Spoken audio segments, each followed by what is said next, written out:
औज़ुबिल्लाहिमिनश्शैतानिर्रजीम बिस्मिल्लाहिर्रहमानिर्रहीम। आज का हमारा टॉपिक है ऑटोनॉमिक नर्वस सिस्टम। ये पेरिफेरल नर्वस सिस्टम से एक पार्ट है। हम लेते हैं ऑटोनॉमिक नर्वस सिस्टम, शॉर्टली हम इसे कहते हैं ANS, ऑटोनॉमिक नर्वस सिस्टम।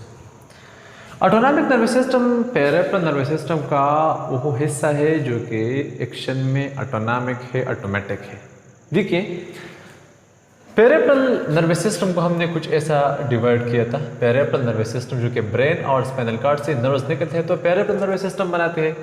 इसमें एक था सोमैटिक नर्वस सिस्टम और एक हमारे साथ है autonomic nervous system. Somatic nervous system से न्यूरॉन्स लीड करते हैं बॉडी की वॉलंटरी ऑर्गन्स को जाती है। मिसाल के तौर पे हाथ है, स्केलेटल मसल, ये वॉलंटरी ऑर्गन है। इसमें प्रेजेंट है सोमैटिक नर्वस सिस्टम, इसमें सोमैटिक न्यूरॉन्स प्रेजेंट होते हैं और ये सोमैटिक नर्वस सिस्टम बना देती है क्योंकि ये वॉलंटरी ऑर्गन है।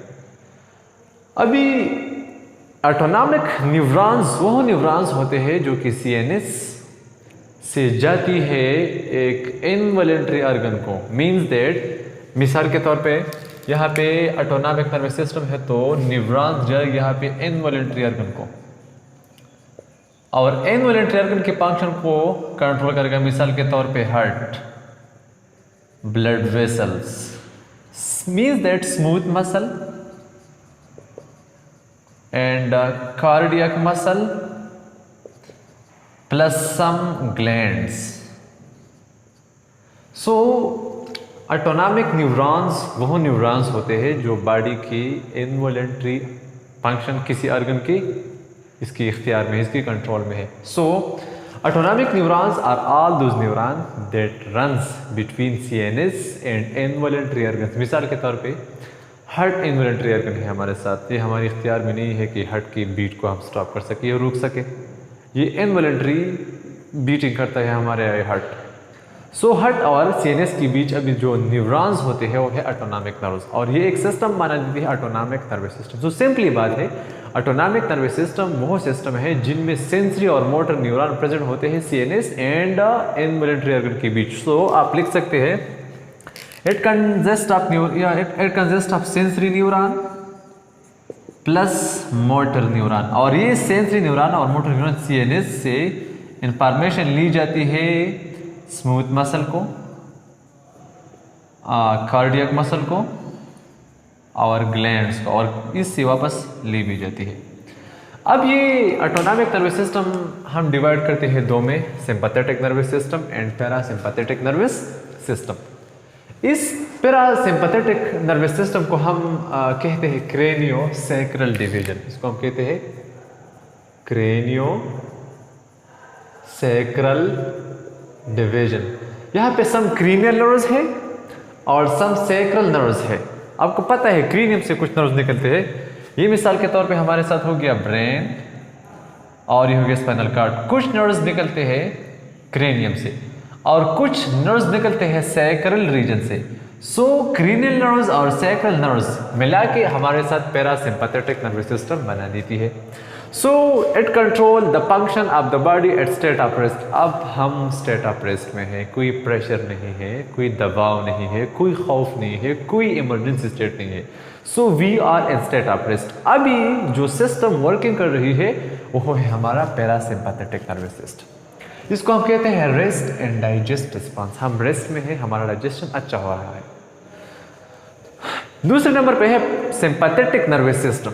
सिंपैथेटिक नर्वस सिस्टम को हम कहते हैं थोरैको लंब्रिक डिवीजन। थोरैको लंब्रिक डिवीजन। यहाँ पे कुछ थोरैसिक नर्व्स है और कुछ लंब्रिक नर्व्स है, मिला के एक सिस्टम बना देते हैं। हम इसको कहते हैं sympathetic nervous system. So this system working या control function of the body at state of emergency.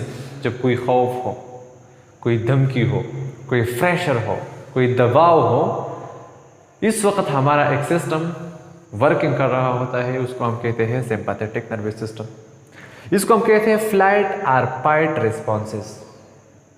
अब इस फ्लाइट और फाइट का क्या मतलब है?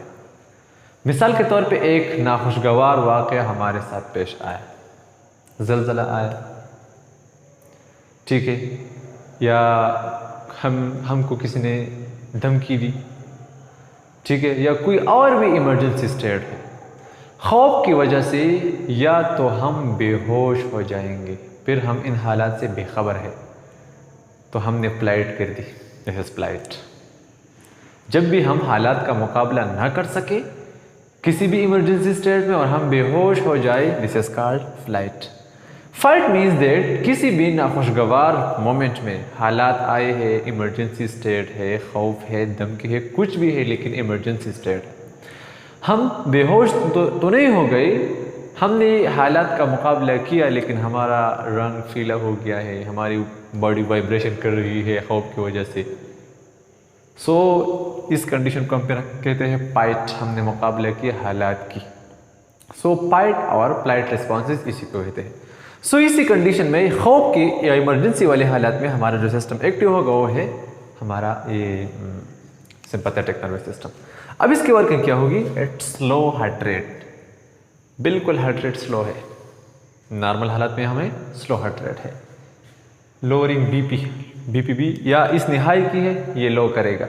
यहाँ पे हार्ट रेट क्या है? यहाँ पे high heart rate, high heart rate जिसको हम कहते हैं tachycardia. Tachycardia normal heart rate है 60 से लेकर 90 बीट्स पर मिनट बीपीएम। 90 से ऊपर चले गए तो टेकीकार्डिया है, 60 से लो आ गया तो ब्रेडीकार्डिया है, ब्रेडीकार्डिया है, ठीक है, ब्रेडीकार्डिया, ब्रेडी लो हार्ट रेट जिसे हम कहते हैं। यहाँ पे हार्ट रेट हाई है, यहाँ पे लो है, सो ये हाई से लो करेगा। लोअरिंग बीपी, यहाँ पे होगा बीपी हाई, इमरजेंसी में हाई ब्लड प्रेशर होता है, हाई बीपी। यहाँ पे है कंस्ट्रक्शन ऑफ प्यूपल, इसको हम कहते हैं मायोसिस।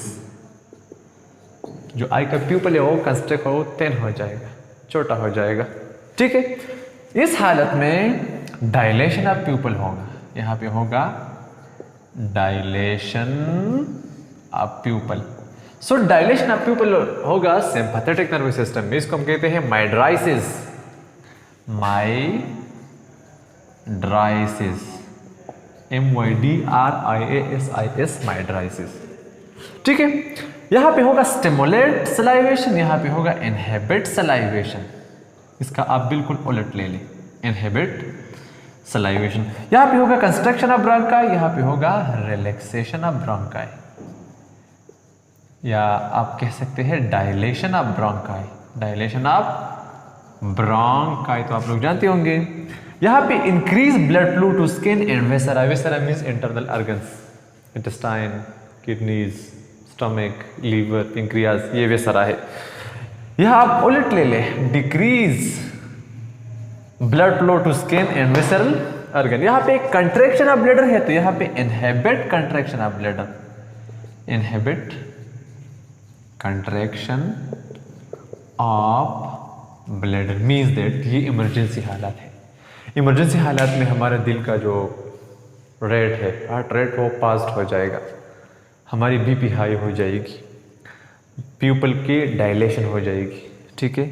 सलाइवा, मुंह में पानी खुश्क हो जाएगा, मुंह खुश्क हो जाएगा तो पानी कम है मुंह में, ठीक है। इनहिबिट सलाइवेशन है। रिलैक्सेशन या डायलेशन ऑफ ब्रोंकाई, हम जल्दी जल्दी सांस लेंगे फिर, ठीक है। Decrease blood flow to skin and viscera, हमारा रंग क्या हो जाएगा? जर्द हो जाएगा खौफ के मारे, ठीक है। और inhibit contraction of bladder, urine की रिलैक्सेशन भी फिर नहीं होगी, ठीक है।